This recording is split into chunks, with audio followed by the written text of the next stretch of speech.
Hey everybody, it's Lucas D. So, Path of Exile patch 2.2 is out and Ascendancy is in. And I just wanted to give a quick video for you guys, just on a couple of the changes if you guys haven't been playing Path of Exile until the new 2.2 patches come out. I'll be very quick and I'll just explain the two differences we've got now. So, we've got a Ascendancy expansion that's just come out, and what essentially is in Ascendancy is we have 6 different zones. You've got to go through the traps and that, and just basically solve the trials.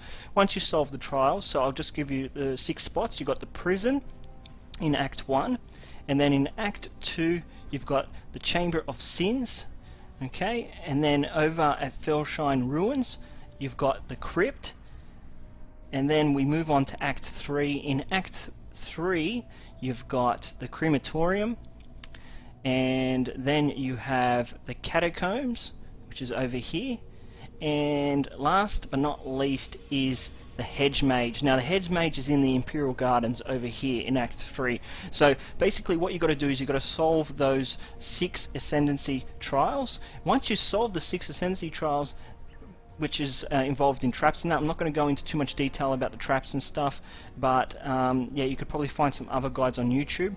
But once you basically solve those Ascendancy trials, you then go up here and you can then go into the Labyrinth. So once we get into the Labyrinth, we come across a new boss, which is Emperor Izaro.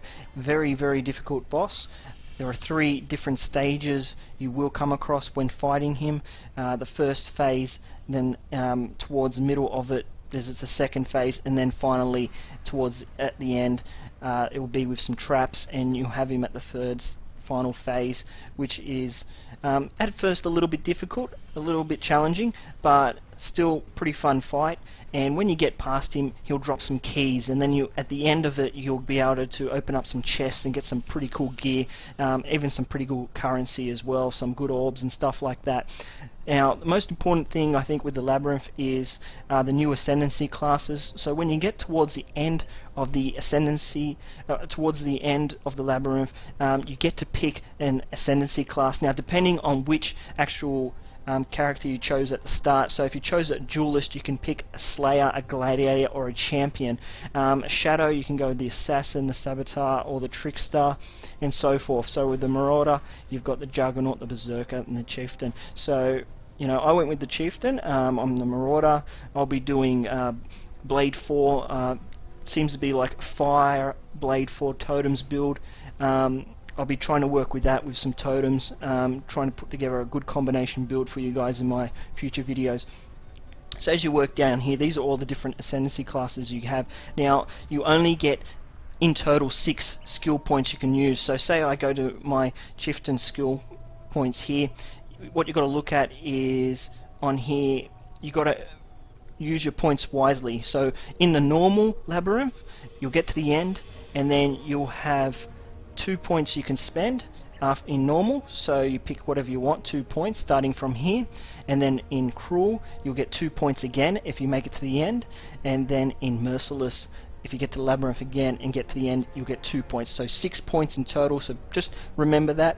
Use your points wisely, because if you want to respec, it is more expensive. I think 1 actual Ascendancy point costs 5 regrets, so it is a lot more expensive for your respec. Also, when you get towards the end of the Labyrinth, you will be able to do enchants as well, which is pretty cool. So you'll be able to enchant your boots, your gloves, pretty cool stuff like that, which I like as well, which is here.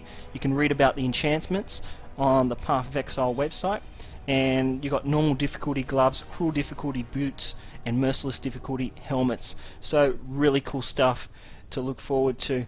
You know, some new items in there as well. And yeah, basically that's just my quick guide for you guys on the Ascendancy. Number 2 I wanted to talk about was the new challenge leagues. So we've got new hardcore, softcore challenge leagues, both the same now, so which is great. We've got the Perandus League, and what the hardcore and softcore Perandus League is effectively you'll get coins now from going to these chests, and the chests are guarded by these mobs. Sometimes the mobs have a unique champion as well that you have to kill. Once you've killed all the mobs, you'll be able to get the loot from the chest. Now the loot is these Perandus coins, and also it can drop orbs or items as well, just like another lockboxes and stuff like that. But effectively what these Parandus coins are is you can use them when you come across a NPC character called Cardirio. Now Cardirio, he can give you, it's just a randomized item, it could be anything. Like the other day I got a drill neck, it was about 400 coins, that's what I spent, but it can be randomized, it can be any amount of coins, so it could be 1,000 coins, could be 2,000 coins, just depends on your luck. And also I got 10 All Regrets, and it was ridiculously low, like it was only 40 coins, so you know, sometimes you're lucky, sometimes you're not, but I think it's a new addition to Path of Exile, great new addition, and I'm really enjoying it. So I hope you guys enjoyed my video. This is just a quick guide on the new Ascendancy expansion and also the Parandus League. Hope you guys are really enjoying it, and I'm Lucas D. Thanks for watching. See you later.